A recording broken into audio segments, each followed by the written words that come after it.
Hello दोस्तों, स्वागत है आपका आपके अपने यूट्यूब चैनल दिसार जीकेजीएस क्लासेस में। दोस्तों, आप सब लोग कैसे हैं? उम्मीद करते हैं आप सब लोग अच्छे होंगे, स्वस्थ होंगे, मस्त होंगे और अपनी तैयारी बेहतरीन तरीके से आप सभी कर रहे होंगे।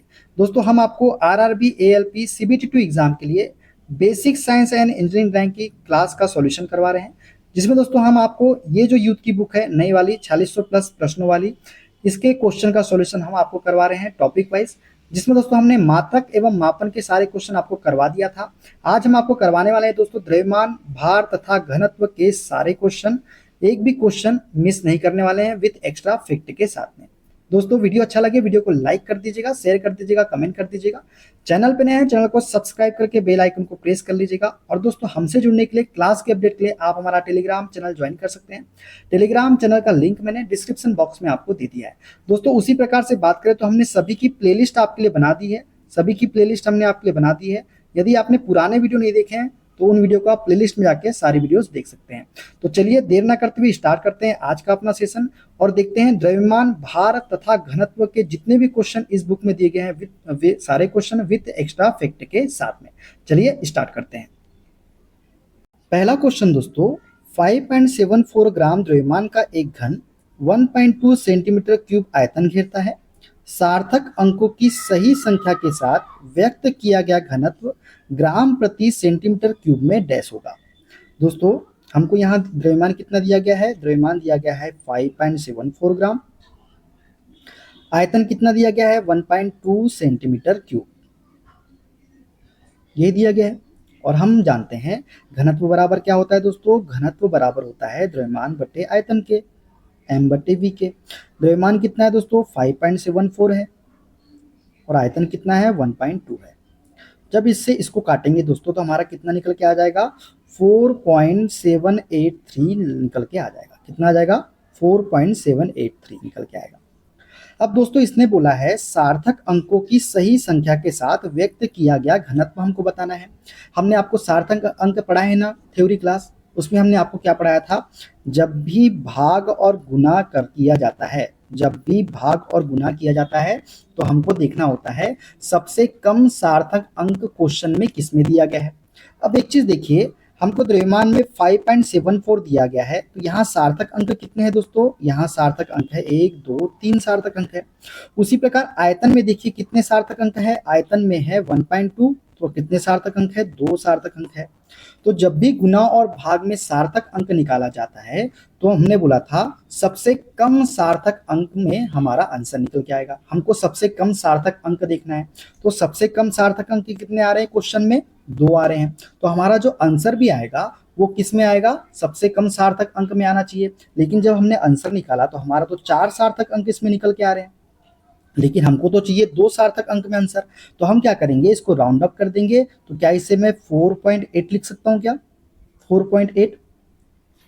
तो हमारा जो आंसर आएगा वो क्या आएगा? ऑप्शन नंबर बी वाला करेक्ट आंसर हो जाएगा 4.8। जब भी गुना और भाग के नियम में सार्थक अंक निकालना होता है तो हम क्वेश्चन में सबसे कम सार्थक अंक जिसमें दिए गए हैं उसको देखते हैं और उसके अनुसार हम जो आंसर देंगे उसी कम सार्थक अंक के अकॉर्डिंग देंगे। मतलब इस क्वेश्चन में सबसे कम सार्थक अंक कितने थे? 2 थे। यहाँ तो 3 है ही, लेकिन सबसे कम सार्थक अंक कितने हैं? 2 है। तो हमारा आंसर भी आएगा 2 ही सार्थक अंक के रूप में आएगा। तो हमारा आंसर क्या आएगा? ऑप्शन नंबर बी 4.8 निकल के आ जाएगा। क्लियर हो गया दोस्तों कैसे किए? अब दोस्तों, इस क्वेश्चन में देखिए, ये तो आपको समझ में आ गया। एक चीज और देख सकते थे, क्या हमको इसको सॉल्व करने की जरूरत थी क्या? क्या इसको हमको सॉल्व करने की जरूरत थी क्या? नहीं। हमको अगर सार्थक अंक के नियम पता होते तो हम डायरेक्टली टिक करके आगे बढ़ जाते। कैसे दोस्तों? हमको पता है गुना और भाग के नियम में सबसे कम सार्थक अंक देखे जाते हैं, तो हमने देखा कि यहाँ पे सबसे कम सार्थक अंक है कितने? 2। तो हमारा जो आंसर आएगा ना वो भी 2 सार्थक अंक में आएगा। अब ऑप्शन नंबर ए को देखते हैं तो यहाँ हमको नजर आ रहे हैं 4 सार्थक अंक। ऑप्शन सी को देखिए, यहाँ 3 सार्थक अंक है। ऑप्शन डी को देखिए, यहाँ 5 सार्थक अंक है। लेकिन हमें तो आंसर 2 सार्थक अंक में लाना है, तो डायरेक्टली आंसर क्या हो जाता? ऑप्शन नंबर बी हो जाता। हम इसे सॉल्व करने की जरूरत भी नहीं पड़ती है और हम डायरेक्ट आगे बढ़ जाते। ठीक है, क्लियर हो गया? चलिए बढ़ते हैं नेक्स्ट क्वेश्चन की ओर। 50 ग्राम द्रव्यमान वाले उस ठोस का आपेक्षिक घनत्व ज्ञात कीजिए जिसे पानी में पूरी तरह से डुबोए जाने पर उसका वजन 10 ग्राम प्राप्त होता है। हमको दोस्तों आपेक्षिक घनत्व बताना है और आपेक्षिक घनत्व बराबर क्या होता है? आपेक्षिक घनत्व बराबर होता है वास्तविक भार बटे वास्तविक भार माइनस आभासी भार। क्या होता है? वास्तविक भार बटे वास्तविक भार माइनस आभासी भार। अब वास्तविक भार कितना था दोस्तों? ये था हमारा 50 ग्राम। वास्तविक भार कितना था? 50 था। और हमें आभासी भार कितना प्राप्त हो रहा है? 10 ग्राम प्राप्त हो रहा है। तो 50 बटे क्या हो जाएगा? ये 50 बटे 40 हो जाएगा। तो 1 0 से 1 0 कट जाएगा, 4 से काटेंगे, 4 एकम 4, 10 लगाएंगे दशमलव, 4 दूनी 8, 4 पंचे 20। तो 1.25 जो है इसका राइट आंसर निकल के आ जाएगा ऑप्शन नंबर बी वाला। क्लियर? आगे बढ़ते हैं नेक्स्ट क्वेश्चन की ओर। 80 न्यूटन भार वाले लकड़ी के एक घनाकार टुकड़े की भुजा की लंबाई सेंटीमीटर में ज्ञात कीजिए। जी का मान हमको 10 मीटर प्रति सेकंड स्क्वायर दिया गया है और लकड़ी का घनत्व दिया गया है 1 ग्राम प्रति सेंटीमीटर क्यूब। दोस्तों यहाँ पे हमको क्या दिया गया है? भार दिया गया है। और हमसे क्या पूछा है? हमसे घनाकार टुकड़े की भुजा की लंबाई पूछा है, वो भी किस में पूछा है? सेंटीमीटर में हमको बताना है।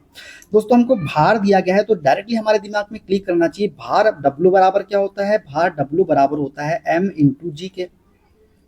M इंटू जी के। अब दोस्तों देखिए हमको भार जो दिया गया है वो 80 न्यूटन दिया गया है। हम यहाँ से द्रव्यमान निकाल सकते हैं। तो द्रव्यमान तो हमको दिया नहीं गया है, लेकिन जी का मान हमको कितना दिया गया है? 10 दिया गया है।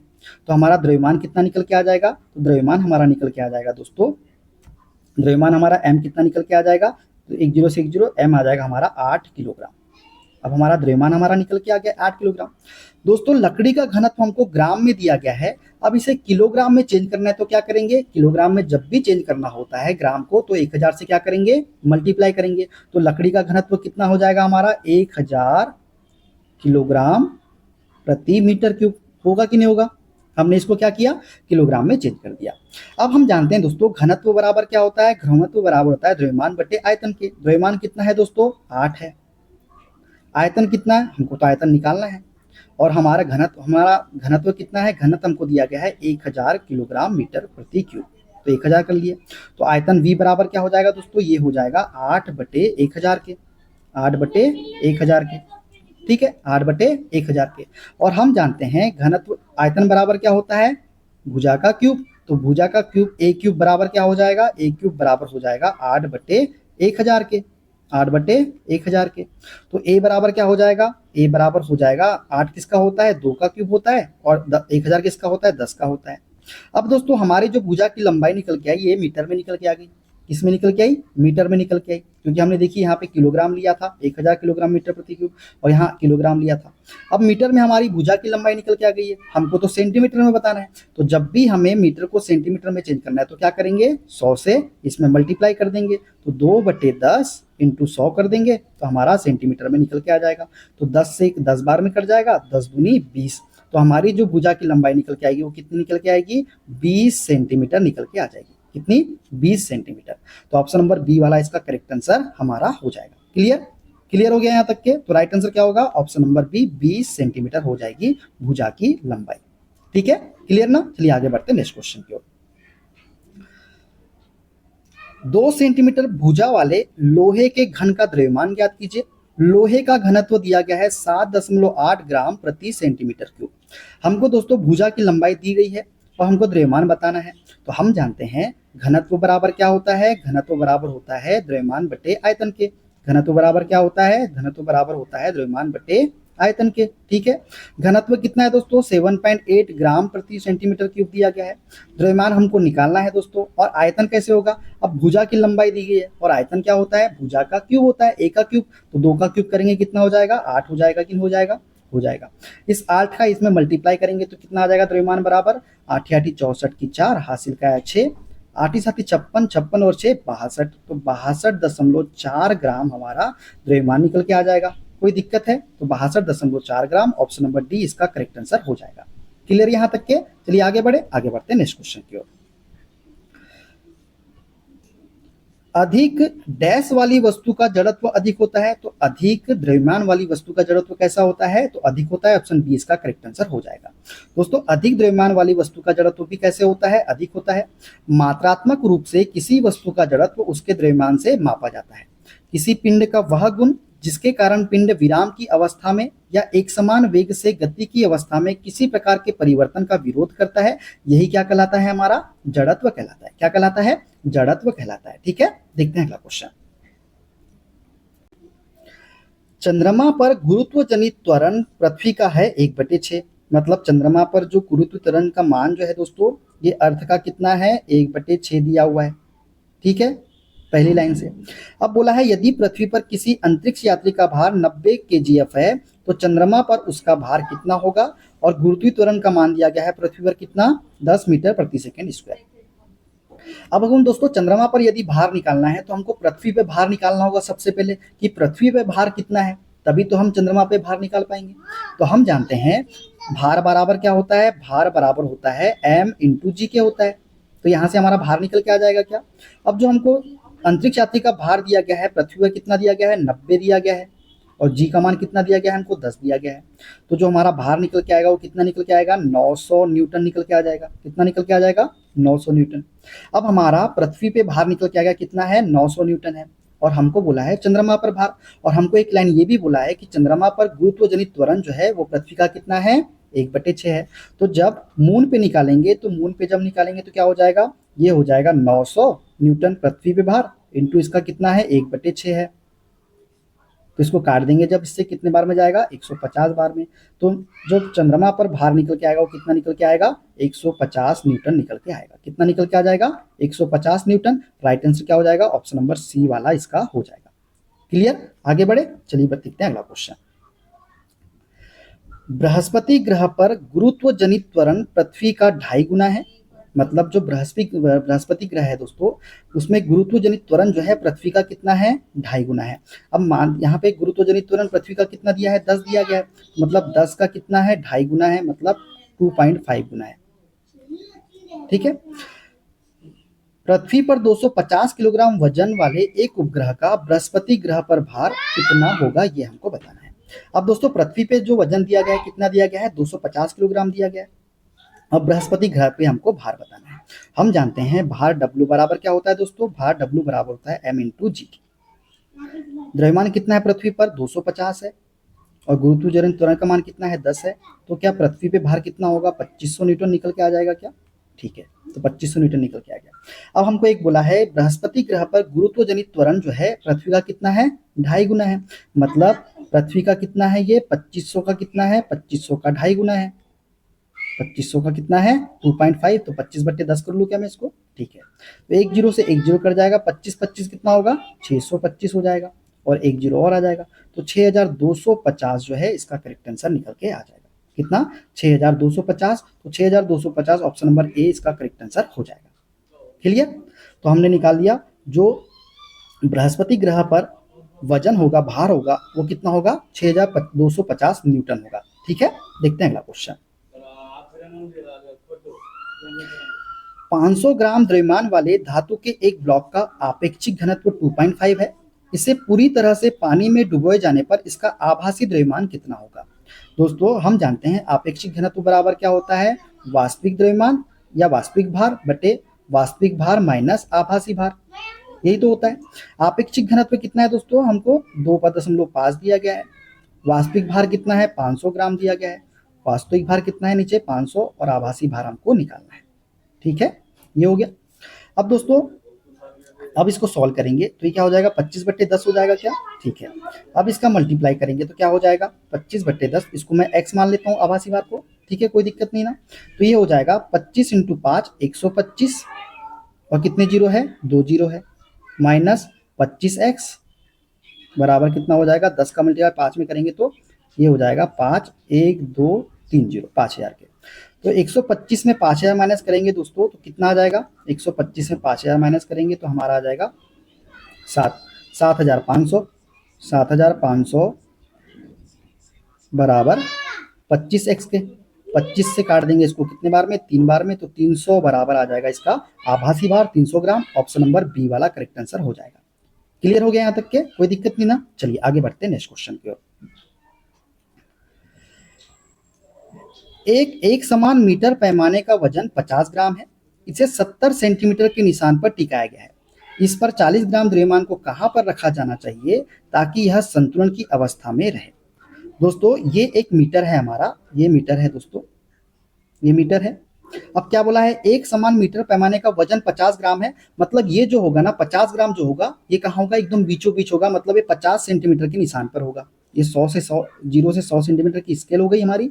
50 ग्राम इसका वजन है, मतलब ये बीचों बीच होगा 50 ग्राम, मतलब 50 सेंटीमीटर पे ही होगा। होगा कि नहीं होगा। अब ये बोला गया है इसे 70 सेंटीमीटर के निशान पर टिकाया गया है, मतलब यहाँ पे कहीं इसे टिकाया गया है 70 सेंटीमीटर के निशान पर। और हमसे पूछा गया है इस पर 40 ग्राम द्रव्यमान को कहाँ पर रखा जाना चाहिए ताकि यह संतुलन की अवस्था में रहे।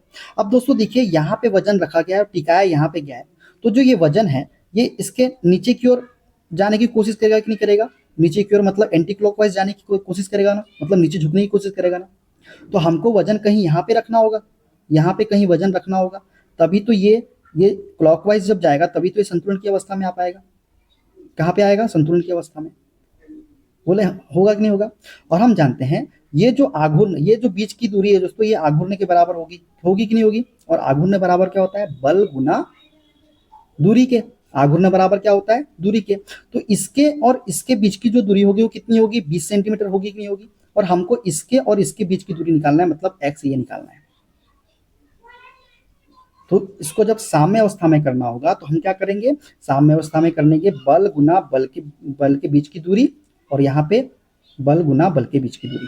तो यहाँ पे हमको 40 सेंटीमीटर पे कहीं संतुलन की अवस्था में रखना है 40 ग्राम द्रव्यमान को। तो यहाँ पे हम लगाएंगे, हम क्या लगाएंगे, साम्य अवस्था में क्या करेंगे, साम्य अवस्था में रखेंगे तो 50 आघूर्ण बराबर क्या होगा, 50 इंटू दूरी, दूरी कितनी इनके बीच की दूरी 20, और यहाँ पे वही लगाएंगे, बल कितना है 40 ग्राम का द्रव्यमान बल रखना है और एक्स दूरी पर रखना है। ठीक है, इसको जब सॉल्व करेंगे तो क्या हो जाएगा, 20 से काट देंगे 2 बार में, 2 से काट देंगे 25 बार में, तो एक्स बराबर कितना आ गया हमारा 25 निकल के आ गया। तो जो इनके बीच की दूरी आएगी, दो दूरी आई निकल के आई दोस्तों, कितनी आई, वो तो 25 सेंटीमीटर निकल के आई। तो क्या 25 सेंटीमीटर के निशान पर रखना होगा क्या हमको। हमको तो बोल रहा है संतुलन की अवस्था में रहना चाहिए। संतुलन की अवस्था में मतलब इन दोनों का जो योग होगा ये 70 सेंटीमीटर है। अब 70 और 25 को जब जोड़ेंगे तो 95 निकल के आएगा। मतलब हमें जो 40 ग्राम का द्रव्यमान रखना होगा वो 95 सेंटीमीटर के निशान पर रखना होगा, तभी ये क्या होंगे, संतुलन की अवस्था में रहेंगे। ये तो इनके बीच की दूरी निकल के आई, बीच की दूरी तो इनके बीच भी दी थी, लेकिन देखिए 70 में 20 माइनस के तो 50 आ रहा है ना। वैसे 70 में 25 जोड़ेंगे तो 95 सेंटीमीटर के निशान पे हम वस्तु को 40 ग्राम के द्रव्यमान को रखेंगे, जिससे ये किस अवस्था में आ जाएगा, संतुलन की अवस्था में आ जाएगा। तो ऑप्शन नंबर सी वाला इसका करेक्ट आंसर होगा, ए वाला नहीं होगा। ठीक है, बी वाला नहीं होगा दोस्तों, बी वाला। तो ऑप्शन नंबर सी इसका करेक्ट आंसर हो जाएगा। उम्मीद है आपको समझ में आ गया होगा कैसे किए। जब भी ऐसे क्वेश्चन आए दोस्तों, अगर बोला कि एक मीटर पैमाने का वजन 50 ग्राम है तो आप उसे बीचों बीच में ले लीजिए, मतलब वो क्या है, संतुलन की अवस्था में। अब 70 सेंटीमीटर के निशान पे टिकाया गया है तो 70 सेंटीमीटर लिख लीजिए, और टिकाया गया है तो इनके बीच की दूरी आघूर्ण बराबर क्या होता है, बल इंटू दूरी के। और जब यहाँ वजन रखा गया है तो जाहिर सी बात है ये एंटी क्लॉकवाइज जाने का प्रयास करेगा कि नहीं करेगा, मतलब ये नीचे झुकने का प्रयास करेगा कि नहीं करेगा, क्योंकि इधर तो कोई वजन है नहीं, इधर तो कोई वजन, इधर साइड में कोई वजन नहीं है। अब हमें संतुलन में करना है तो इसको क्या करना पड़ेगा, 40 ग्राम के द्रव्यमान को ऐसी जगह रखना पड़ेगा जो एक क्लॉकवाइज घूमे, एक एंटी क्लॉकवाइज घूम रहा है तो एक क्लॉकवाइज घूमने को होना। तो इस प्रकार से साम्य अवस्था में क्या करने पे लगाने पे आघूर्ण को हम दोनों के आघूर्ण को क्या करेंगे, बराबर कर देंगे। और आघूर्ण बराबर क्या होता है, बल गुना उनके बीच की दूरी, और यहाँ पे हमने मान लिया उसके बीच की दूरी x थी और 40 ग्राम का बल था। इस प्रकार से हमने सॉल्व करके आंसर निकल के आ गया, ऑप्शन नंबर सी इसका करेक्ट आंसर हो जाएगा। क्लियर है, उम्मीद करते हैं आपको समझ में आया होगा। चलिए आगे बढ़ते हैं नेक्स्ट क्वेश्चन की ओर। 5 इंटू 2 इंटू 1 मीटर माप वाले केरोसिन से पूरी तरह भरे हुए एक टैंक का द्रव्यमान ज्ञात कीजिए किलोग्राम में, और केरोसिन का घनत्व हमको दिया गया है 800 किलोग्राम प्रति मीटर क्यूब। हम जानते हैं घनत्व बराबर क्या होता है, घनत्व बराबर होता है द्रव्यमान बटे आयतन के। घनत्व कितना है दोस्तों, ये दिया गया है 800, द्रव्यमान तो हमको निकालना है, और आयतन कितना है तो इसका मल्टीप्लाई कर दीजिए, 5 दूनी 10, 10 एकम 10, तो 10 मीटर क्यूब होगा। होगा कि नहीं होगा, होगा। अब 10 का मल्टीप्लाई 800 में करेंगे तो कितना निकल के आ जाएगा, 8000 किलोग्राम हमारा निकल के आ जाएगा। Clear, 8000 kilogram, option number A वाला इसका करेक्ट आंसर हो जाएगा। क्लियर है ना। चलिए आगे बढ़ते हैं नेक्स्ट क्वेश्चन की ओर।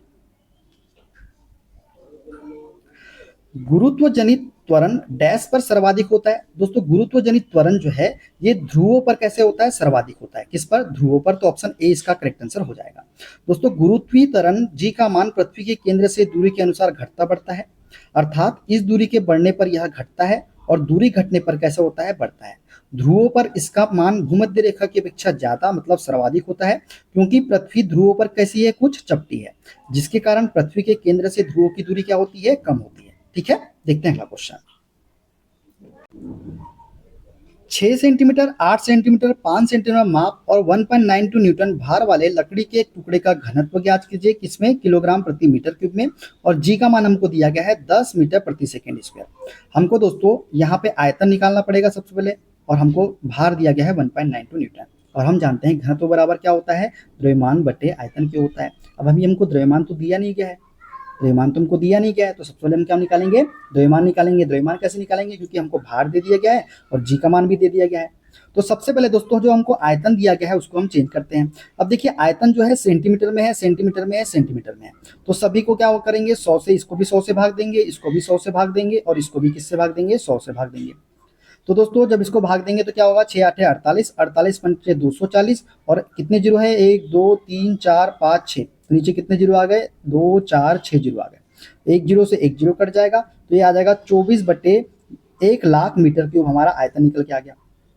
अब हमको जी का मान कितना दिया गया है, 10 दिया गया है, तो हम यहाँ से एम का मान निकाल सकते हैं क्या, हाँ एम का मान निकाल लेते हैं। तो भार बराबर क्या होगा, भार बराबर होता है, कितना दिया गया है, 1.92 हमको भार दिया गया है, 1.92 हमको कितना दिया गया है, भार दिया गया है, और एम हमको निकालना है, जी का मान कितना है, 10 है। क्लियर। तो क्या करेंगे, यहाँ पे आ जाएगा नीचे 100 आ जाएगा, 1 पे पॉइंट हटेगा तो ये 10 भी नीचे आ जाएगा, तो एक जीरो और बढ़ा देते हैं, 10 नीचे आ जाएगा। ठीक है, अब कितने अंक के बाद दशमलव है, 1 2 3 अंक के बाद, तो 3 अंक के बाद 1 2 3, तो 0.192 जो है हमारा द्रव्यमान निकल के आ जाएगा। आएगा कि नहीं आएगा। अब हमारा द्रव्यमान भी निकल के आ गया है, आयतन भी निकल के आ गया है, तो घनत्व हम निकाल सकते हैं। घनत्व बराबर क्या होता है, द्रव्यमान बटे आयतन के। द्रव्यमान कितना है, 0.192, और आयतन कितना है, 24 बटे 1,00,000, तो 24 नीचे आ जाएगा, 1,00,000 ऊपर चले जाएगा, 1,00,000 ऊपर चले जाएगा। क्लियर। कितने जीरो हो जाएंगे यहाँ पे, 1,00,000 ऊपर चले गया। अब पॉइंट हटेगा तो नीचे 3 जीरो आ जाएंगे, 3 जीरो आएंगे कि नहीं आएंगे, 1 2 3 जीरो से 1 2 3 जीरो कट गए। अब 24 का टेबल पढ़ेंगे, कितने बार में जाएगा, 24 से 8 से काट देते हैं, 8 या 24, 8 दूनी 16, 8 चौ 32, 3 से काट देते हैं 8 बार में, 8 इंटू 100 करेंगे तो 800, तो 800 जो है ऑप्शन नंबर डी वाला इसका करेक्ट आंसर हमारा निकल के आ जाएगा। क्लियर। देखते हैं अगला क्वेश्चन। 8 ग्राम प्रति सेंटीमीटर क्यूब घनत्व वाले धातु के उस घन के किनारे की लंबाई ज्ञात कीजिए जिसका वजन 17.28 किलो न्यूटन है, और जी का मान कितना दिया गया है, 10 मीटर प्रति सेकंड स्क्वायर। दोस्तों यहाँ पे हमको घन के किनारे की लंबाई बताना है, मतलब भुजा की लंबाई बताना है। अब दोस्तों भुजा की लंबाई बताने के लिए हमें आयतन पता होना चाहिए, और आयतन निकालने के लिए हम किसका प्रयोग कर सकते हैं, घनत्व का प्रयोग कर सकते हैं। घनत्व बराबर क्या होता है दोस्तों, द्रव्यमान बटे आयतन के होता है। लेकिन यहाँ हमको द्रव्यमान दिया गया है क्या, द्रव्यमान हमको नहीं दिया गया है, लेकिन हमको भार दिया गया है, जो कि कितना दिया गया है, 17.28 किलो न्यूटन। तो यहाँ से हम द्रव्यमान का मान निकाल सकते हैं क्या, क्योंकि हमको पता है भार W बराबर क्या होता है, भार W बराबर होता है M इंटू जी के, हमको ये बात पता है। अब दोस्तों जो भार दिया गया है वो कितना दिया गया है, 17.28 किलो न्यूटन, 17.28 किलो न्यूटन दिया है। किलो को यदि हटाना है, मुझे प्रीफिक्स हटाना है किलो का, तो हम क्या करेंगे, 10 की पावर 3 कर देंगे। किलो का मान कितना होता है, 10 की पावर 3 ही तो होता है, बराबर क्या हो जाएगा, m इंटू जी का मान कितना है दोस्तों, 10 है। क्लियर, ये हो गया। अब दोस्तों इसको सॉल्व करेंगे, देखिए पॉइंट हटेगा यहाँ से, तो नीचे क्या आ जाएगा, 100 आ जाएगा। ठीक है, और ये 10 की पावर 3 है, तो 10 की पावर 3 से एक दो जीरो कट जाएंगे, तो यहाँ कितना बचेगा, सिर्फ 10 बच जाएगा। 3 जीरो में से, जैसे अभी बताया 17.828 को मैंने बोला 1728 इंटू 10 की पावर 3 है, मतलब 1000 डिवाइडेड बाई दशमलव हटाए तो नीचे 100 आ गया। एक जीरो दो जीरो कट गया, एक जीरो से और एक जीरो कट जाएगा, तो जो द्रव्यमान आएगा वो कितना निकल के आएगा हमारा, वो निकल के आएगा 1728। कितना निकल के आएगा, 1728 निकल के आएगा। अब द्रव्यमान हमारा निकल के आ गया दोस्तों, तो यहाँ से हम क्या घनत्व निकाल सकते हैं। घनत्व बराबर क्या होता है, द्रव्यमान बटे आयतन के। द्रव्यमान कितना है, 1728 है। आयतन हमको निकालना है, आयतन हमको दिया गया है क्या, आयतन हमको नहीं दिया गया, तो आयतन निकालेंगे। और घनत्व कितना दिया गया है, 8 ग्राम प्रति सेंटीमीटर क्यूब, 8 ग्राम प्रति सेंटीमीटर क्यूब दिया गया है हमको क्या, घनत्व। ठीक है, तो ये क्या हो जाएगा, v इधर आ जाएगा तो v बराबर क्या हो जाएगा 1728 डिवाइडेड बाई 8। तो इसको जब सब भाग देंगे किससे जाएगा 8 से, 8 दूनी 16, बचा कितना 1, 8 8 एकम 8, बचा कितना 6, 8 एकम 4, 8 6 48। तो जो आयतन निकल के आएगा वो कितना निकल के आ गया हमारा 216 निकल के आ गया। कितना निकल के आ गया 216। अब 216 सेंटीमीटर में निकल के आया। ठीक है, अब हमको बोलना है कि घन के किनारे की लंबाई। हम जानते हैं आयतन बराबर क्या होता है भुजा का क्यूब होता है, और आयतन कितना है 216 है, तो 200 किसका क्यूब होता है तो 6 का क्यूब होता है। तो 6 इसका राइट आंसर हमारा निकल के आएगा। ऑप्शन नंबर डी वाला करेक्ट आंसर इसका हो जाएगा। क्लियर है दोस्तों कैसे किया हमने? ठीक है, चलिए आगे बढ़ते हैं नेक्स्ट क्वेश्चन की ओर। 24 किलोग्राम और 16 किलोग्राम के दो बच्चे किसी सीसा पर एक तरफ आलंब से क्रमशः 1 मीटर और 0.625 मीटर की दूरी पर बैठे हैं। दोस्तों एक सीसा है जिसमें दो बच्चे, एक 24 किलोग्राम का बच्चा है और एक 16 किलोग्राम का बच्चा है। 24 किलोग्राम का बच्चा जो है ये आलंब से कितने दूरी पर बैठा हुआ है? ये 24 किलोग्राम का बच्चा जो है आलंब से 1 मीटर की दूरी पर बैठा है। मतलब यहाँ से लेके यहाँ तक की जो दूरी है कितनी है 1 मीटर है। ठीक है, उसके बाद बोला दोस्तों 16 किलोग्राम का एक बच्चा है जो कि 0.625 मीटर की दूरी पर बैठा है। तो मान लीजिए 16 किलोग्राम का बच्चा यहाँ बैठा है और इनके बीच की दूरी, ये वाली जो दूरी है वो कितनी है 0.625 मीटर। कितनी है 0.625 मीटर। अब बोला है यदि उस सीसा के दूसरे तरफ m किलोग्राम वजन का एक लड़का, मतलब यहाँ पे कोई m किलोग्राम वजन का एक लड़का है जो कि फलक्रम से 1.6 मीटर की दूरी पर बैठता है। मतलब यहाँ से लेके यहाँ तक की जो दूरी है वो कितनी है 1.6 मीटर है। कितनी है 1.6 मीटर है। सीसा संतुलन की स्थिति में रहता है। m का मान ज्ञात करना है, मतलब ये जो हमको m का मान है इसको ज्ञात करना है। और सीसा कैसे स्थिति में है? संतुलन की अवस्था में है। दोस्तों हम जानते हैं आघूर्ण बराबर क्या होता है बल इंटू उनके बीच की दूरी के। तो हम क्या करेंगे यहाँ पे, जो 24 किलोग्राम का लड़का है वो कितने मीटर की दूरी पर बैठा है 1 मीटर की दूरी पर बैठा है, प्लस एक 16 किलोग्राम का लड़का है वो कितनी मीटर की दूरी पर बैठा है तो वो बैठा है 0.625 मीटर की दूरी पे, 625 मीटर की दूरी पे। और बराबर क्या हो जाएगा m इंटू 1.6 हो जाएगा, क्योंकि सीधा संतुलन की अवस्था में तो दोनों क्या हो जाएंगे आपस में बराबर हो जाएंगे। तो ये कितना हो जाएगा दोस्तों 24 इंटू 1 24 प्लस 16 का मल्टीप्लाई 625 में करेंगे कितना होगा 16 पंचे 80 की शून्य हासिल का है 8, 16 दूनी 32, 32 और 8 40 की शून्य हासिल का है 4, और 16 छक 96, 96 और 4 100, तो ये हो जाएगा 100। और कितने अंक के बाद दशमलव 3 अंक के बाद, तो 1 2 3 अंक के बाद मतलब 10 आ गया। और बराबर क्या हो जाएगा ये 1.6 m के हो जाएगा। इतना क्लियर हो गया। तो ये कितना होगा 24 10 34, तो क्या हो जाएगा 34 बटे 1.6 हो जाएगा, बराबर क्या हो जाएगा m हो जाएगा। क्यों हो जाएगा, पॉइंट हटेगा नीचे ऊपर 0 चले जाएगा। 16 से काटेंगे 2 बार में, 16 दूनी 32, बच गया कितना 2, फिर जाएगा 16 एकम 16, मतलब 21 बार में कोई आंसर जाएगा। तो 21 वाला कौन सा है, ऑप्शन नंबर ए वाला दिख रहा है हमको, तो यही क्या होगा हमारा करेक्ट आंसर हो जाएगा। क्लियर है दोस्तों यहाँ तक के? ठीक है, देखिए यहाँ पे क्वेश्चन देख लीजिए, हमने जो बताया सेम टू सेम क्वेश्चन वही है। ठीक है, देखते हैं अगला क्वेश्चन।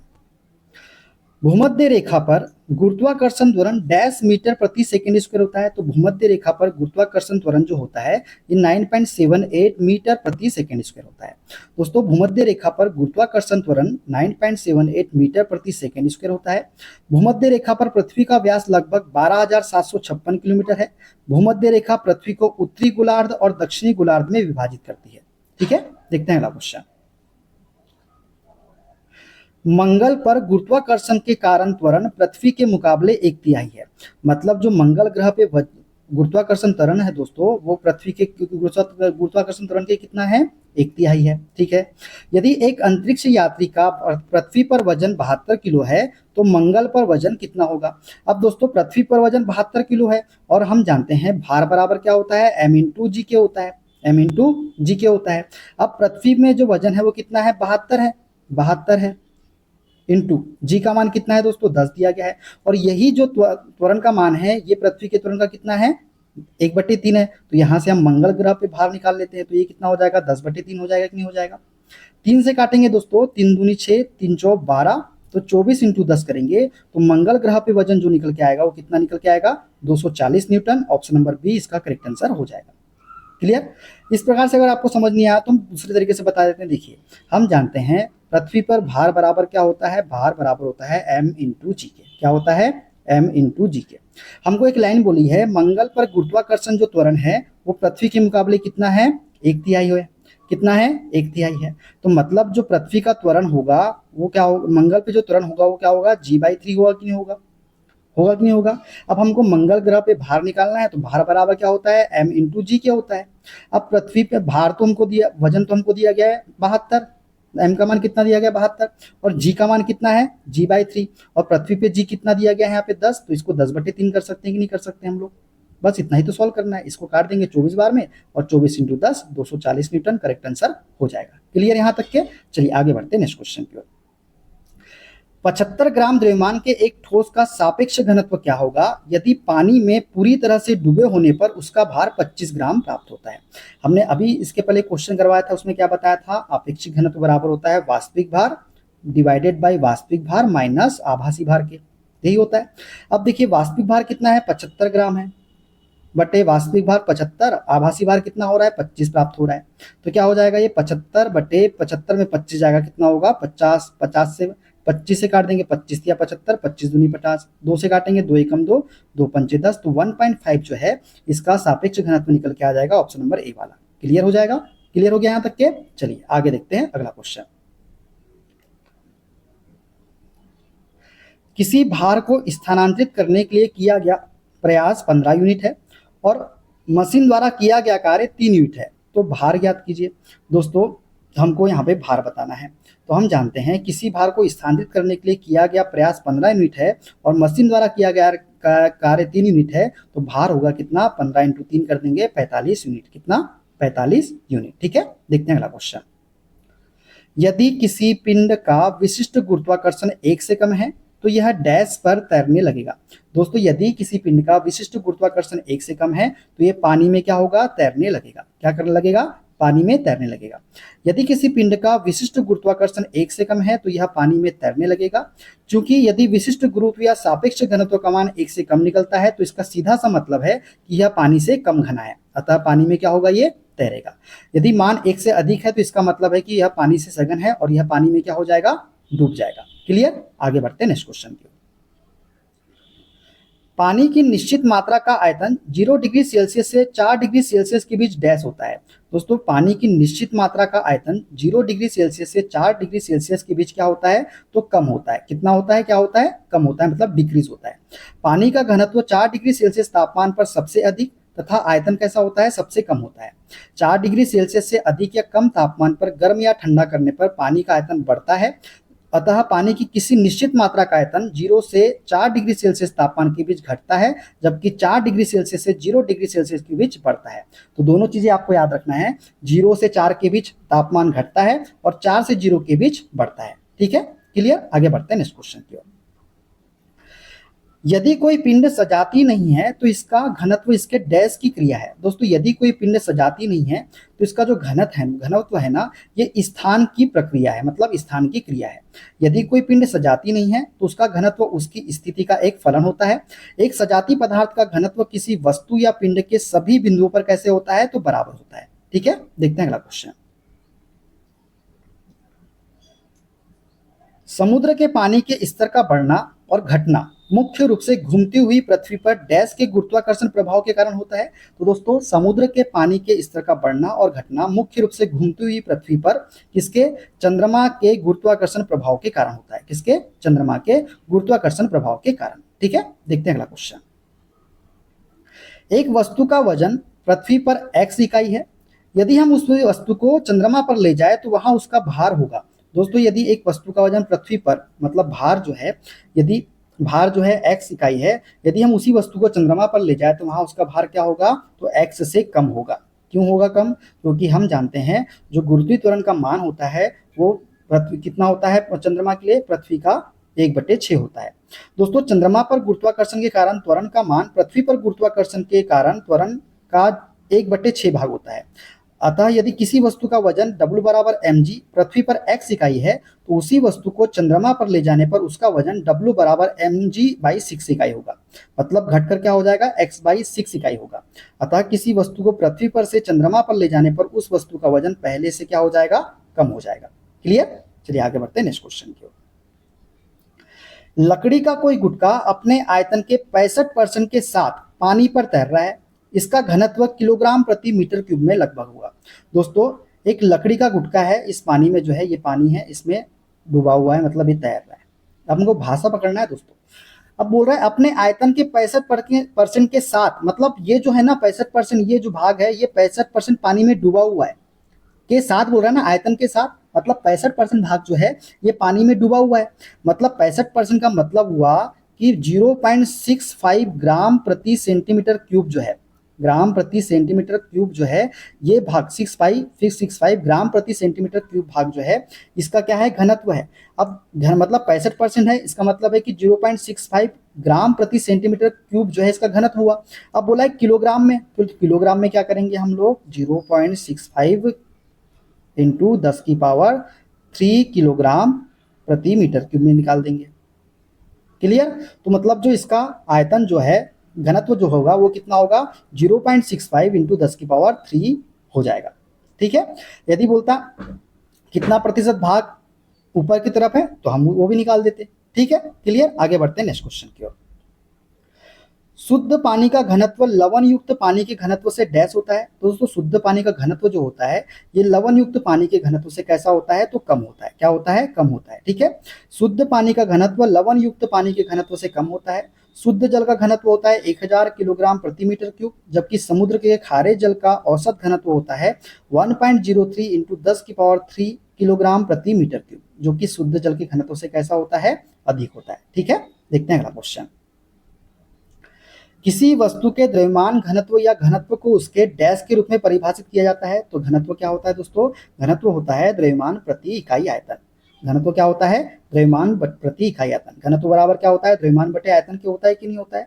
तो जो राइट आंसर हो जाएगा ऑप्शन नंबर ए वाला हो जाएगा। ठीक है। और इसका मात्रक क्या होता है, तो घनत्व एक अदिश राशि है, आपको ये भी याद रखना है। और इसका मात्रक जो होता है किलोग्राम प्रति मीटर क्यूब होता है। ठीक है। देखते हैं अगला क्वेश्चन। मान ले WE और WM क्रमशः पृथ्वी और चंद्रमा पर किसी वस्तु का भार है, तो WE/WM का अनुपात निम्न में से किसके बराबर होगा। दोस्तों वेट इन अर्थ और वेट इन मून जो है ये चंद्रमा और पृथ्वी के क्या है, भार है। तो वेट इन मून और वेट इन अर्थ और वेट इन मून का अनुपात हमको बताना है। तो हम जानते हैं पृथ्वी पे यदि हम भार निकालते हैं तो पृथ्वी पे भार जो होता है वो क्या होता है, m इंटू जी होता है कि नहीं होता है। यदि मून पे अगर भार निकाले तो क्या होगा, मून पे जो भार होता है ये पृथ्वी की द्रव्यमान का कितना होता है, g/6 होता है कि नहीं होता है। अब बोला है WE/WM, तो WE का मान कितना है, m इंटू जी है, और WM का मान कितना है, m into g divided by 6 के। तो m से कट जाएगा, g से g कट जाएगा और ये 6 ऊपर चल जाएगा, तो ये किसके बराबर आएगा, 6 के बराबर आएगा कि नहीं आएगा। तो 6 इसका करेक्ट आंसर हो जाएगा। क्लियर। देखते हैं अगला क्वेश्चन। सोने का सापेक्ष घनत्व 19.3 है, SI इकाई में इसका घनत्व कितना होगा। दोस्तों SI इकाई में निकालना है तो बस 10⁻³ लगा दीजिए, किलोग्राम प्रति मीटर क्यूब कर दीजिए, तो ऑप्शन बी वाला इसका करेक्ट आंसर हो जाएगा। अपेक्षिक घनत्व कैसे निकालते हैं, अपेक्षिक घनत्व निकालते हैं वस्तु का घनत्व डिवाइडेड बाई पानी का घनत्व। वस्तु का घनत्व कितना है दोस्तों, ये है 19.3। ठीक है। वस्तु का घनत्व कितना है, 19.3। और दोस्तों वस्तु का घनत्व नहीं दिया गया है, यहाँ सापेक्ष घनत्व दिया गया है। सापेक्ष घनत्व कितना है दोस्तों, सापेक्ष घनत्व दिया गया है हमको 19.3, बट बराबर क्या होता है, वस्तु का घनत्व बट डिवाइडेड बाय पानी का घनत्व। तो क्या हो जाएगा, पानी का घनत्व कितना होता है, ये तो 1000 किलोग्राम मीटर प्रति क्यूब होता है कि नहीं होता है। तो जब ये 19.3 होगा, 19.3 इंटू क्या हो जाएगा, 1000। 1000 को 10 की पावर हम 3 भी तो लिख सकते हैं। तो यही राइट आंसर होगा ऑप्शन नंबर बी वाला। क्लियर। आगे बढ़ते हैं नेक्स्ट क्वेश्चन की ओर। यदि किसी वस्तु का द्रव्यमान पृथ्वी पर 100 किलोग्राम है तो चंद्रमा पर उसका द्रव्यमान कितना होगा। दोस्तों द्रव्यमान कहीं पे, चाहे पृथ्वी पे हो चाहे चंद्रमा पे हो, द्रव्यमान का मान कभी भी चेंज नहीं होता, वो उतना ही रहता है। तो 100 किलोग्राम ही इसका राइट आंसर हो जाएगा। क्लियर। आगे बढ़ते हैं नेक्स्ट क्वेश्चन की ओर। आदर्श गैस का समीकरण निम्न में से कौन है? तो दोस्तों आदर्श गैस का समीकरण क्या होता है? तो ये होता है पीवी बराबर म्यू आर टी के। क्या होता है? पीवी बराबर होता है म्यू आर टी के। अब देखिए पीवी बराबर म्यू आर टी दिया हुआ है क्या? नहीं, कहीं पे भी नहीं दिख रहा है, तो आप इसके देख लेते हैं। तो क्या हो जाएगा? म्यू आर बराबर क्या हो जाएगा? म्यू आर बराबर होगा पीवी अपॉन में टी के। पीवी अपॉन में टी के, देखिए पीवी के अपॉन में टी चले जाएगा, तो पीवी अपॉन टी बराबर mu R. Option number C इसका करेक्ट आंसर हो जाएगा। क्लियर? इसमें आप सब कुछ देख लेते हैं दोस्तों। जो पी है ये क्या है? वायुदाब है। वी क्या है? हमारा आयतन है। म्यू क्या है? गैस में अवस्थित मोल है। आर नियतांक है। टी क्या है? हमारा ताप है। ठीक है, देखते हैं अगला क्वेश्चन। डैश डिग्री सेल्सियस पर पानी का घनत्व अधिकतम होता है? तो दोस्तों 4 डिग्री सेल्सियस पर पानी का घनत्व कैसा होता है? अधिकतम होता है। दोस्तों अधिकतर द्रवों को गर्म करने पर उनका आयतन बढ़ता है तथा घनत्व घटता है, लेकिन पानी का व्यवहार 0 से 4 डिग्री सेल्सियस के बीच ठीक उल्टा होता है। यदि किसी पात्र में 0 डिग्री सेल्सियस पर पानी को लेकर गर्म किया जाए तो 0 से 4 डिग्री सेल्सियस तक इसका आयतन घटता है तथा घनत्व बढ़ता है। इसके बाद जब पानी का तापमान 4 डिग्री सेल्सियस से अधिक होता है तब यह सामान्य द्रव की भांति व्यवहार करता है, अर्थात तापमान के साथ साथ इसका आयतन बढ़ता जाता है तथा घनत्व घटता जाता है। ठीक है, देखते हैं अगला क्वेश्चन। किसी ऐसे ग्रह पर विचार करें जिसका द्रव्यमान और त्रिज्या दोनों पृथ्वी का आधा हो। पृथ्वी पर W द्रव्यमान वाले किसी वस्तु का द्रव्यमान उस ग्रह पर कितना होगा? दोस्तों किसी ऐसे ग्रह की विचार करें जिसका द्रव्यमान क्या बोला है और त्रिज्या दोनों पृथ्वी का कैसे हैं? आधे हैं। तो पृथ्वी पर W द्रव्यमान वाले किसी वस्तु का द्रव्यमान उस ग्रह पर क्या होगा? द्रव्यमान में तो कोई परिवर्तन होता ही नहीं है, तो W द्रव्यमान है तो वहां पे भी W द्रव्यमान ही होगा, ना कि दूसरा। तो ऑप्शन नंबर डी वाला इसका करेक्ट आंसर हो जाएगा। ठीक है, क्योंकि केवल भार में परिवर्तन होता है, तो द्रव्यमान में किसी प्रकार का कोई चेंजेस नहीं होता, चाहे वो किसी भी ग्रह पे हो। ठीक है ना, देखते हैं अगला क्वेश्चन। 10 सेंटीमीटर भुजा और 600 ग्राम द्रव्यमान वाला कोई घनी खंड पानी में तैरता है। क्यूब का कितना हिस्सा पानी में डूबा हुआ होगा, ये हमको बताना है। दोस्तों हम जानते हैं घनत्व बराबर क्या होता है? घनत्व डी बराबर होता है द्रव्यमान बटे आयतन के। द्रव्यमान कितना है दोस्तों? 600 ग्राम है। कितना है? 600 ग्राम। और आयतन क्या है? अब भुजा दी गई है तो हम आयतन निकाल सकते हैं क्या? हाँ, क्योंकि क्या होता है? भुजा का क्यूब। तो क्या हो जाएगा? ये 10 इंटू 10 इंटू 10 सेंटीमीटर क्यूब होगा कि नहीं होगा? 1020 मतलब 0.6 ग्राम प्रति सेंटीमीटर क्यूब निकल के आया। इसका मतलब ये हुआ कि 60%, 6 मतलब 60% जो भाग होगा वो कहाँ होगा? पानी में डूबा होगा। कितना परसेंट भाग? 60%। और पानी के ऊपर कितना होगा? 40% होगा। तो ऑप्शन सी इसका करेक्ट आंसर हो जाएगा। क्लियर? आगे बढ़ते हैं नेक्स्ट क्वेश्चन की ओर।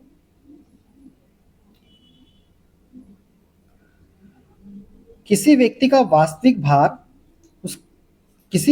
वास्तविक भार उसके डैश के द्वारा तय किया जाता है। दोस्तों किसी व्यक्ति का वास्तविक भार जो है ये द्रव्यमान और गुरुत्वाकर्षण के कारण त्वरण के द्वारा तय किया जाता है। भार बराबर क्या होता है? भार W बराबर होता है m इंटू जी के, मतलब द्रव्यमान और गुरुत्वीय त्वरण के कारण जो है तय किया जाता है किसी व्यक्ति का वास्तविक भार। ठीक है, देखते हैं अगला क्वेश्चन।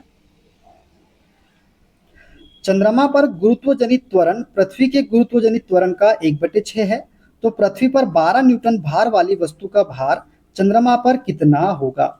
हमको चंद्रमा पर भार बताना है। तो चंद्रमा पर भार निकालने के लिए क्या करेंगे दोस्तों? हम जानते हैं भार जो होता है वो कितना दिया गया है? पृथ्वी पर 12 न्यूटन दिया गया है। अब पिंड का भार हमको किस पे निकालना है? चंद्रमा पर निकालना है। तो भार निकालेंगे चंद्रमा पर, तो ये तो 1/6 है पृथ्वी के भार का। तो क्या करेंगे? 6 से भाग देंगे 2 बार में। तो हमारा जो चंद्रमा पर बाहर निकल के आएगा वो कितना निकल के आएगा? 2 न्यूटन निकल के आ जाएगा। ऑप्शन नंबर सी वाला इसका करेक्ट आंसर हो जाएगा। ठीक है, क्लियर? देखते हैं अगला क्वेश्चन। निम्न में से उस चर की पहचान करें जो गैस के व्यवहार के बारे में नहीं बताता। तो वह चर जो गैस के व्यवहार के बारे में नहीं बताता वो है हमारा ऑप्शन नंबर डी, समय। समय जो है ये गैस के व्यवहार के बारे में नहीं बताता। तापमान हो गया, आयतन हो गया, दाब हो गया, ये गैस के व्यवहार के बारे में बताते हैं। दोस्तों हम जानते हैं आदर्श गैस समीकरण बराबर क्या होता है? पीवी बराबर एनआरटी से। क्या होता है? पीवी बराबर एनआरटी। यहाँ पी क्या है? दाब है, वायु दाब। वी क्या है? आयतन है। एन क्या है? मोलों की संख्या है। आर क्या है? नियतांक है। और टी क्या है? तापमान है।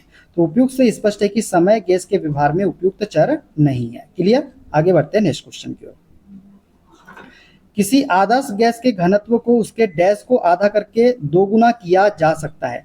दोस्तों किसी आदर्श गैस के घनत्व को किसको आधा करके दोगुना किया जा सकता है? दोस्तों परम ताप को यदि हम आधा करते हैं तो उसको दोगुना किया जा सकता है, किसको? घनत्व को। तो ऑप्शन नंबर ए इसका करेक्ट आंसर हो जाएगा। दोस्तों परम ताप वह न्यूनतम संभव ताप है जिसके नीचे कोई ताप संभव नहीं है। इस ताप पर गैसों के अणुओं की गति शून्य हो जाती है, जिसका मान 273.15 डिग्री सेल्सियस होता है, जिसे केल्विन में व्यक्त किया जाता है। यदि गैस का परम ताप T बराबर 0 हो तो गैस के अणुओं की चाल शून्य होती है, जिसका अर्थ है Vrms बराबर 0, और Vrms कभी भी ऋणात्मक नहीं हो सकता। इसलिए परम शून्य तापमान से नीचे कोई तापमान संभव नहीं होता। अर्थात किसी आदर्श गैस के घनत्व को उसके परम ताप को आधा करके ही दोगुना किया जा सकता है। क्लियर? चलिए आगे बढ़ते हैं नेक्स्ट क्वेश्चन की ओर। 600 ग्राम द्रव्यमान और 10 सेंटीमीटर वाला कोई घनी खंड शुद्ध पानी में तैर रहा है। खंड का कितना भाग पानी में डूबा हुआ है ये हमको बताना है। दोस्तों सेम क्वेश्चन इसके पहले आया हुआ था, तो इसका राइट आंसर क्या हो जाएगा? 60%। आप खुद से इसको सॉल्व कर लीजिएगा। ठीक है, देखते हैं अगला क्वेश्चन। किसी विशिष्ट द्रव्यमान वाली वस्तु का वजन होगा। दोस्तों किसी विशिष्ट द्रव्यमान वाली वस्तु का वजन जो होगा ये चंद्रमा की तुलना में पृथ्वी पर कैसा होगा? अधिक होगा। तो ऑप्शन नंबर ए इसका करेक्ट आंसर हो जाएगा। दोस्तों विशिष्ट द्रव्यमान वाली वस्तु का वजन चंद्रमा की तुलना में पृथ्वी पर अधिक होगा। अर्थात पृथ्वी पर किसी वस्तु का भार वह बल है जिससे पृथ्वी उस वस्तु को अपनी ओर आकर्षित करती है। इसी प्रकार चंद्रमा पर किसी वस्तु का भार वह बल है जिससे चंद्रमा उस वस्तु को आकर्षित करता है। चंद्रमा का द्रव्यमान पृथ्वी की अपेक्षा कम है, इसी कारण चंद्रमा वस्तुओं पर कम आकर्षण बल लगाता है। ठीक है, देखते हैं अगला क्वेश्चन। बर्फ का घनत्व पानी के घनत्व की तुलना में डैश होता है। दोस्तों बर्फ का घनत्व पानी के घनत्व की तुलना में कैसा होता है? तो कम होता है। कैसा होता है? कम होता है। दोस्तों बर्फ का घनत्व पानी के घनत्व की तुलना में कम होता है। अर्थात जब पानी जम जाता है तो पानी के अणु हाइड्रोजन बॉन्डिंग द्वारा बनाए गए क्रिस्टलीय संरचना का निर्माण करते हैं। बर्फ पानी की तुलना में कम घना होता है क्योंकि हाइड्रोजन बॉन्ड के उन्मुखीकरण से अणुओं को दूर धकेलता है, जिससे घनत्व कम हो जाता है। ठीक है, देखते हैं अगला क्वेश्चन। किसी वस्तु का द्रव्यमान इसके डैश का सांख्यिक माप होता है। तो किसी वस्तु का द्रव्यमान इसके जड़त्व का सांख्यिक माप होता है। किसका? जड़त्व का। वस्तु का जड़त्व उसके द्रव्यमान पर निर्भर करता है। द्रव्यमान जितना अधिक होता है वस्तु में जड़त्व अर्थात बल का विरोध करने की प्रवृत्ति या क्षमता उतनी ही कैसी होती है? अधिक होती है। इसलिए अधिक भारी वस्तुओं को विराम अवस्था से गति में लाने या गत्यावस्था से विराम अवस्था में लाने में अधिक बल की हमको क्या होती है? आवश्यकता होती है। इस प्रकार किसी वस्तु का द्रव्यमान उसके जड़त्व का सांख्यिक माप होता है। ठीक है, देखते हैं अगला क्वेश्चन। पानी में पूरी तरह से डुबोए जाने पर एक धातु के टुकड़े का आभासी द्रव्यमान 60 ग्राम प्राप्त होता है। यदि इस धातु के टुकड़े का आपेक्षिक घनत्व 2.5 हो तो इसका वास्तविक द्रव्यमान ज्ञात कीजिए। हम जानते हैं आपेक्षिक घनत्व बराबर क्या होता है? वास्तविक भार डिवाइडेड बाय वास्तविक भार माइनस आभासी भार। वास्तविक भार कितना है दोस्तों? 60 है। वास्तविक भार कितना है? 60 है। आभासी हमको निकालना है तो क्या अरे सॉरी दोस्तों माफ करिएगा। यहाँ बोला गया है पानी में पूरी तरह से डुबोए जाने पर एक धातु के टुकड़े आभासी द्रव्यमान दिया गया है। दोस्तों हम जानते हैं वास्तविक द्रव्यमान को मैंने मान लिया x है, वास्तविक द्रव्यमान x, आभासी भार कितना है? 60 है। और हमको क्या दिया गया है? आपेक्षिक घनत्व 2.5 दिया गया है। यही होगा। तो क्या करेंगे? पॉइंट हटेगा, नीचे 10 आ जाएगा। 25 इंटू एक्स करेंगे तो 25x माइनस 25 छक 150 तो ये 1500 आ जाएगा बराबर 10x के। कोई दिक्कत? अब ये 10x इधर आएगा तो क्या हो जाएगा? 15x बराबर 1500 के। 15x बराबर 1500 के। तो 15 से काट देंगे कितनी बार में? 100 बार में। तो x मतलब जो हमारा वास्तविक द्रव्यमान आएगा निकल के कितना आएगा? 100 निकल के आ जाएगा। ऑप्शन नंबर डी इसका करेक्ट आंसर हो जाएगा। क्लियर यहाँ तक के? चलिए आगे बढ़ते हैं नेक्स्ट क्वेश्चन की ओर।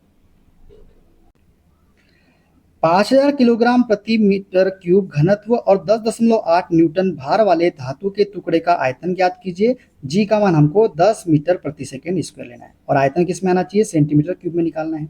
हमको दिया क्या गया है दोस्तों? घनत्व दिया गया है डी कितना? 5000 किलोग्राम प्रति मीटर क्यूब। भार डब्ल्यू कितना दिया गया है? 10.8 न्यूटन दिया गया है। ठीक है, ये चीज दी गई है। तो यहाँ से हम क्या करेंगे? W बराबर यहाँ से m का मान निकाल लेंगे। तो W बराबर क्या होता है? m इंटू जी के। तो W कितना है हमारे पास में? ये 10.8 दिया गया है। m निकालना है हमको, g का मान कितना है? 10 है। तो जब इसको क्या करेंगे दोस्तों? इसको यहाँ से पॉइंट हटेगा तो नीचे 10 आ जाएगा। तो 108/100 बराबर m के। तो m का मान कितना आ जाएगा? 1.08 किलोग्राम। अब हमारा द्रव्यमान निकल के आ गया है। तो यहाँ से हम घनत्व निकाल सकते हैं, आयतन निकाल सकते हैं क्या? बिल्कुल। घनत्व बराबर क्या होता है? द्रव्यमान बटे आयतन के। द्रव्यमान कितना है? 1.08 और घनत्व कितना था है दोस्तों 5000 मीटर क्यूब। तो ये क्या हो जाएगा, आयतन बराबर द्रव्यमान बटे घनत्व के, द्रव्यमान 1.08 और आयतन कितना है हमारे, घनत्व कितना है 5000। तो ये क्या हो जाएगा 1.08 डिवाइडेड बाई 5000 इंटू 10⁻6 सेंटीमीटर, क्योंकि 1 मीटर में कितने होते हैं 100 सेंटीमीटर होते हैं, 1 मीटर में कितने होते हैं 100 सेंटीमीटर होते हैं। तो यहाँ क्या हो जाएगा 10⁻6 सेंटीमीटर। ठीक है, तो इसको जब सॉल्व करेंगे दोस्तों तो ये 10 1 2 3 3 जीरो से ये कट जाएगा। ठीक है, 3 जीरो से ये कट जाएगा, तो यहाँ कितना बच जाएगा 10⁻3 बच जाएगा। और यहाँ 1 दशमलव है तो 2 जीरो और ला लेते हैं, तो 2 जीरो से और 2 जीरो कट जाएगा, तो यहाँ से 2 जीरो और कट जाएगा, तो बचेगा कितना यहाँ पे 10/5, 5 दूनी 10 इंटू 108, तो 2 8 16 की 6 हासिल का है 1, 2 शून्य शून्य 2 एकम 2, तो 2 एकम 216। तो जो हमारा आयतन निकल के आएगा कितना निकल के आ जाएगा 216 सेंटीमीटर निकल के आ जाएगा। क्लियर? ठीक है, चलिए आगे बढ़ते हैं नेक्स्ट क्वेश्चन की ओर।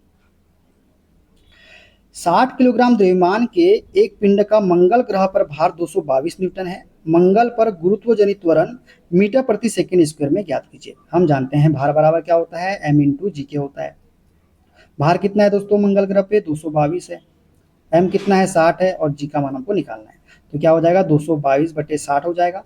तो 60 से जब भाग देंगे इसको तो कितनी बार में जाएगा 3 बार में जाएगा, तो 3.7 समथिंग में कुछ आंसर आएगा। ऑप्शन नंबर डी वाला इसका करेक्ट आंसर हो जाएगा। क्लियर? आगे बढ़ते हैं नेक्स्ट क्वेश्चन की ओर।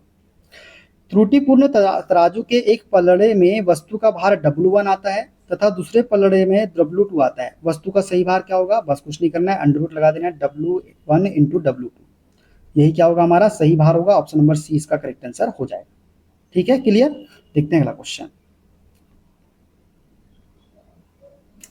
एक त्रुटिपूर्ण तराजू जिसकी भुजाएं असमान है के पलड़ों पर एक पिंड को क्रमागत रूप से रखने पर उसका भार 6.4 ग्राम तथा 10 ग्राम प्रतीत हुआ।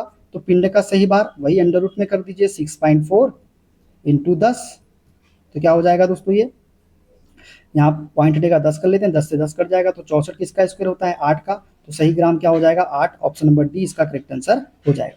वही फॉर्मूला लगाए W1 इंटू W2। ठीक है, देखते हैं अगला क्वेश्चन। लकड़ी का एक तख्ता मध्य में लगी एक क्षैतिज धुरी पर घूम सकता है। धुरी के एक और 20 किलोग्राम भार का एक बालक धुरी से 1.5 मीटर की दूरी पर तथा दूसरी ओर 16 किलोग्राम भार का दूसरा बालक धुरी से 2 मीटर की दूरी पर बैठता है। बताइए कौन सा बालक ऊपर उठेगा। अब हमको बताना है कौन सा बालक यहाँ पे ऊपर उठेगा। तो दोस्तों जिस बालक के तख्ते के मध्य बिंदु के परितः बलाघूर्ण कम होगा ना वह ऊपर उठेगा। अब बलाघूर्ण कैसे कर लेंगे, बल गुना बल के बीच की दूरी, तो बलाघूर्ण निकालेंगे। तो पहला जो बालक है 20 किलोग्राम का भार का बालक कितनी मीटर की दूरी पर है 1.5 मीटर, तो 20 इंटू कितना हो जाएगा 1.5 हो जाएगा। और दूसरा बालक कितने, तो 16 किलोग्राम का बालक 2 मीटर की दूरी पे, तो 16 इंटू 2 हो जाएगा। अब देखिए इसको मल्टीप्लाई कीजिए, 20 पंचे 15 शून्य शून्य 15 दूनी 30, 1 दशमलव मतलब 30 आ गया। बलाघूर्ण कितना आ गया हमारा 30, और इसको करेंगे तो 16 दूनी 32। तो बलाघूर्ण किसका ज्यादा है, तो जिसका बलाघूर्ण कम होगा वह ऊपर उठेगा। तो बलाघूर्ण देखिए 16 किलोग्राम वाले का बलाघूर्ण ज्यादा है और लेकिन 20 किलोग्राम का बलाघूर्ण कम है, तो जिसका बलाघूर्ण कम होगा कम नहीं होगा वो ऊपर उठेगा। मतलब जिसका बलाघूर्ण कम नहीं होगा वो क्या होगा, कम होगा, वो ऊपर उठेगा। अब बलाघूर्ण किसका कम है 20 किलोग्राम वाले का, तो ऑप्शन नंबर ए वाला जो है 20 किलोग्राम भार वाला जो है ये ऊपर बालक उठेगा। ठीक है, क्लियर? तो वह उठेगा जिसका बलाघूर्ण कम होगा। तो 20 किलोग्राम का बलाघूर्ण निकाले कितना है 30 आया, 16 किलोग्राम का निकाले 32 आया। तो बलाघूर्ण किसका कम है 20 किलोग्राम वाले का, तो ये क्या होगा ऊपर की ओर उठेगा। ठीक है, क्लियर? चलिए आगे बढ़ते हैं नेक्स्ट क्वेश्चन की ओर। पृथ्वी की सतह पर ली गई माप की अपेक्षा माउंट एवरेस्ट चोटी के शीर्ष पर ली गई माप क्या प्रदर्शित करता है। दोस्तों पृथ्वी की सतह पर ली गई माप की अपेक्षा माउंट एवरेस्ट चोटी के शीर्ष पर ली गई माप जो प्रदर्शित करता है वो है भार में कमी परंतु द्रव्यमान एक समान रहता है। इसमें क्या होता है, भार में कमी होती है लेकिन द्रव्यमान एक समान रहता है। किसी निकाय का द्रव्यमान हमेशा एक नियतांक अर्थात प्रत्येक स्थिति में समान होता है, लेकिन पृथ्वी की सतह से ऊपर अथवा नीचे जाने पर जी का मान घटता है। किसी वस्तु या निकाय का भार हमेशा गुरुत्व त्वरण पर निर्भर करता है, अतः ऊंचाई पर वस्तु के भार में कमी परंतु द्रव्यमान कैसा रहता है, समान ही रहता है। ठीक है, देखते हैं अगला क्वेश्चन। यदि दो द्रव जिनके घनत्व D1 एवं D2 है के समान द्रव्यमान मिला दिए जाए तो मिश्रण का घनत्व होगा, मिश्रण का घनत्व होगा दोस्तों 2D1D2 divided by D1 plus D2। ठीक है, मिश्रण का घनत्व D बराबर क्या होगा, कुल द्रव्यमान बटे कुल आयतन के। तो कुल द्रव्यमान क्या हो जाएगा 2d1 d2 divided by d1 plus d2k। ठीक है, देखते हैं अगला क्वेश्चन। एक वस्तु का द्रव्यमान 100 किलोग्राम है, गुरुत्वजनित g का मान 10 मीटर प्रति सेकंड स्क्वायर है। अगर चंद्रमा पर गुरुत्वजनित त्वरण g/6 है तो चंद्रमा पर वस्तु का द्रव्यमान होगा। तो दोस्तों द्रव्यमान में तो कोई चेंजेस होता ही नहीं है, वो तो उतना ही रहता है, तो 100 किलोग्राम डायरेक्ट होगा। वस्तु का द्रव्यमान 100 किलोग्राम है तो द्रव्यमान उतना ही रहेगा, वो कभी चेंज नहीं होता। ठीक है, देखते हैं अगला क्वेश्चन। नदी की अपेक्षा समुद्र में तैरना आसान होता है क्योंकि, दोस्तों नदी की अपेक्षा समुद्र में तैरना आसान होता है क्योंकि समुद्र के जल का घनत्व क्या होता है, अधिक होता है, इस वजह से। ठीक है, देखते हैं अगला क्वेश्चन। किसी वस्तु का अधिकतम भार किस स्थिति में होगा? दोस्तों किसी वस्तु का अधिकतम भार कौन सी स्थिति में होता है? तो किसी भी वस्तु का अधिकतम भार जो होता है पृथ्वी के ध्रुवों पर कैसा होता है, अधिकतम होता है। तो ऑप्शन डी इसका करेक्ट आंसर हो जाएगा। ठीक है दोस्तों, किसी पिंड का भार पृथ्वी के ध्रुवों पर अधिकतम होता है क्योंकि ध्रुवों पर गुरुत्वीय त्वरण g का मान अधिकतम होता है, जबकि भूमध्य रेखा पर पिंड का भार न्यूनतम व पृथ्वी के केंद्र पर वस्तु का भार कैसा होता है, शून्य होता है, क्योंकि पृथ्वी के केंद्र पर g का मान कैसा होता है, शून्य होता है, इस वजह से। ठीक है, देखते हैं अगला क्वेश्चन।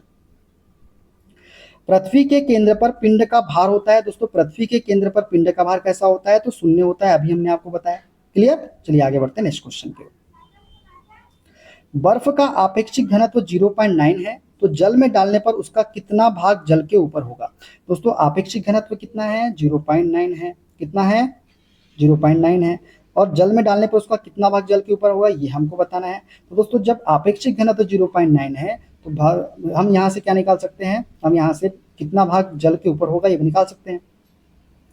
तो कैसे निकालेंगे? तो दोस्तों ये माना यदि एक सेंटीमीटर वाले बर्फ का आपेक्षिक घनत्व 0.9 हो, तो अब आपेक्षिक घनत्व ऑफ आइस, मतलब आइस का आपेक्षिक घनत्व डिवाइडेड बाई किसका, वाटर का आपेक्षिक घनत्व बराबर क्या हो जाएगा, x/h के हो जाएगा। क्या हो जाएगा, x/h के।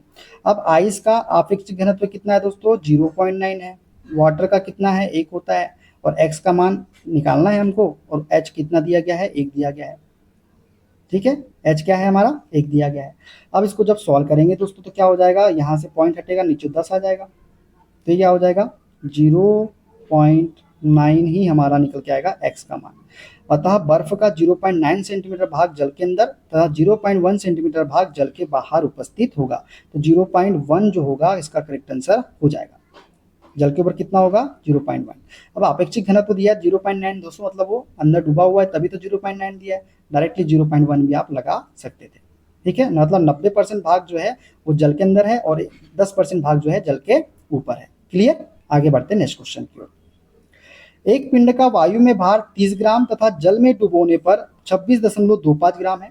पिंड के पदार्थ का आपेक्षिक घनत्व क्या होगा? दोस्तों आपेक्षिक घनत्व क्या होता है, आपेक्षिक घनत्व होता है, पदार्थ का आपेक्षिक घनत्व होता है, ये होता है वेट इन वायु माइनस वेट इन जल, मतलब वायु में भार डिवाइडेड बाय वायु में भार माइनस जल में भार। अब वायु में भार कितना है दोस्तों, ये दिया है हमको 30 ग्राम, डिवाइडेड बाय वायु में भार 30 ग्राम माइनस जल में भार कितना है, तो जल में भार जो है 26.25 है। कितना है, 26.25। क्लियर, अब इसको सॉल्व करेंगे तो क्या हो जाएगा, 30 बटे क्या हो जाएगा, 26.25 घटाएंगे तो 30 में से 3.75 पॉइंट हटेगा, नीचे 2 ऊपर 2 जीरो बढ़ जाएंगे। अब 375 से कितने बार में जाएगा दोस्तों, तो 375 में इसको जब भाग देंगे तो 8 बार में चले जाएगा, तो 8 जो है इसका करेक्ट आंसर हो जाएगा, ऑप्शन नंबर सी वाला राइट आंसर हो जाएगा। क्लियर, आगे बढ़ते हैं नेक्स्ट क्वेश्चन की ओर। दो द्रव जो भार में बराबर है मिलाए जाते हैं, उनके घनत्व P1 और P2 का मिश्रण का घनत्व होगा। दोस्तों दो द्रव जो है जो दो द्रव है जिसके भार बराबर है, ये मिलाए जाते हैं, उनके घनत्व P1 और P2 है, मिश्रण का घनत्व क्या होगा, तो मिश्रण का घनत्व होगा 2P1 P2 divided by P1 plus P2 है। ठीक है, देखते हैं अगला क्वेश्चन। एक बर्तन में नीचे पारा जिसका घनत्व 13.6 ग्राम प्रति सेंटीमीटर क्यूब है तथा ऊपर तेल जिसका घनत्व दिया गया है 0.8 ग्राम प्रति सेंटीमीटर क्यूब, एक तैरते समान गोले का आधा आयतन पारे में तथा आधा तेल में डूबा है। गोले के पदार्थ का घनत्व ग्राम प्रति सेंटीमीटर क्यूब में हमको बताना है। तो दोस्तों गोले के पदार्थ का घनत्व निकालने के लिए क्या करेंगे, पारे का घनत्व प्लस तेल का घनत्व डिवाइडेड बाई 2 कर देंगे। क्या करेंगे, पारे का घनत्व तेल का घनत्व डिवाइडेड बाई 2 कर देंगे। तो पारे का घनत्व कितना है 13.6 और ये कितना है 8, तो इसको जब जोड़ेंगे तो कितना आ जाएगा 14.4 आ जाएगा, दोनों को जोड़ेंगे और इसको किससे भाग दे देंगे 2 से भाग दे देंगे, तो 2 7 14, 10.2 दूनी 4, तो 7.2 आंसर जो आएगा निकल के वो आ जाएगा ग्राम प्रति सेंटीमीटर क्यूब में गोले के पदार्थ का घनत्व। ठीक है, देखते हैं अगला क्वेश्चन। एक स्प्रिंग तुला का पार्ट जबकि इससे एक गुटका वायु में लटकाया जाता है 60 न्यूटन है। जब गुटका जल में डुबोया जाता है तो तुला का पार्ट बदलकर 40 न्यूटन हो जाता है। गुटके का आपेक्षिक घनत्व क्या होगा? तो कुछ नहीं दोस्तों, ये अपन इसको भी ऐसे भी कर सकते हैं, वास्तविक भार वो आभासी वाले भार से भी कर सकते हैं, या फिर वो कर सकते हैं वायु में भार डिवाइडेड बाय वायु में भार माइनस जल में भार। अब दोस्तों इसको लटकाया गया है तुला जिसका गुटके का वजन कितना है 60 ग्राम, मतलब ये मान लेते हैं कि इसका वास्तविक भार कितना था 60 ग्राम था। फिर वास्तविक भार 60 ग्राम, जब इसको डुबाया गया तो हमको क्या प्राप्त हुआ 40 मीटर, मतलब आभासी भार कितना प्राप्त हुआ 40 प्राप्त हुआ। ठीक है, आपेक्षिक घनत्व वाला वो फॉर्मूला लगा रहे हैं दोस्तों, वास्तविक भार डिवाइडेड बाय वास्तविक भार माइनस आभासी भार।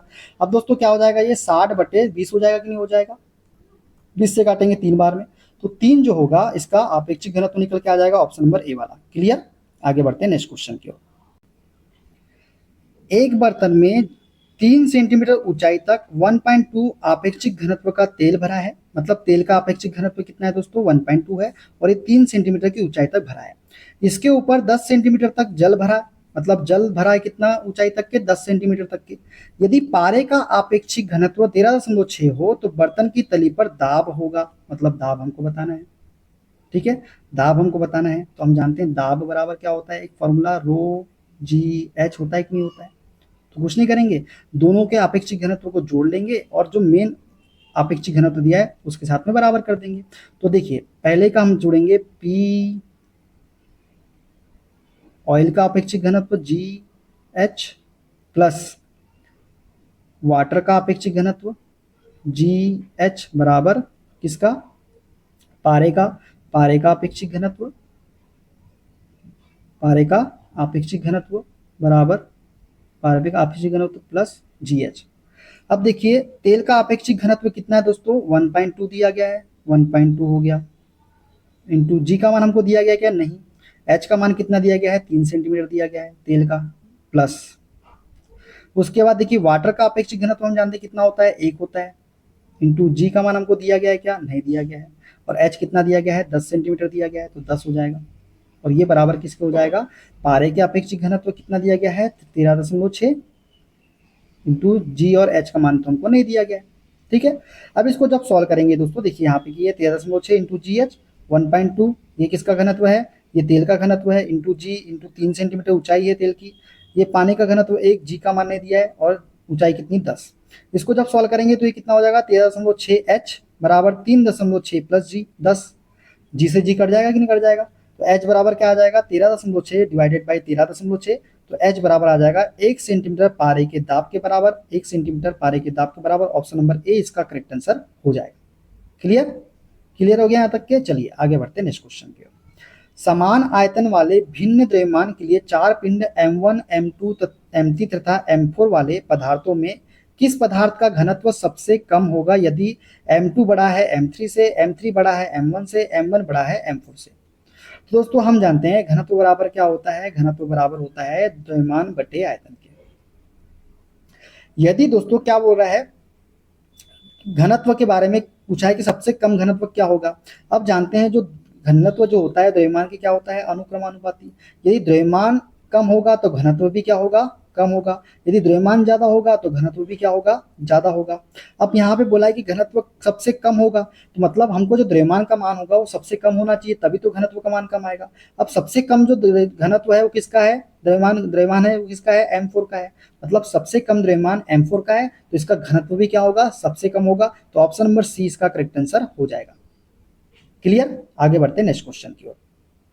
समान द्रव्यमान वाले 4 पिंडों का आयतन क्रमशः V1, V2, V3 तथा V4 हो तो किस पिंड के पदार्थ का घनत्व अधिक होगा यदि V4 बड़ा है V2 से, V2 बड़ा है V3 से, V3 बड़ा है V1 से।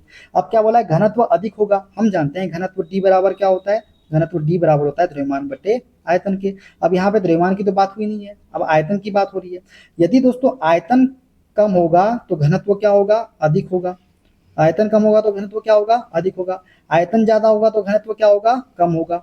अब यहाँ बोला है घनत्व अधिक होना चाहिए, मतलब आयतन क्या होना चाहिए हमारा, कम होना चाहिए।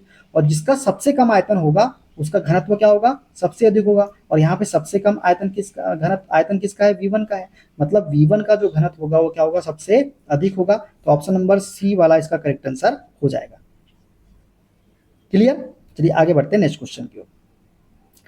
ठोस धातुओं को गर्म करने पर उनका घनत्व, दोस्तों ठोस धातु को यदि गर्म करते हैं तो उसका घनत्व क्या होता है, घटता है। ऑप्शन नंबर 20 का करेक्ट आंसर हो जाएगा। ठीक है।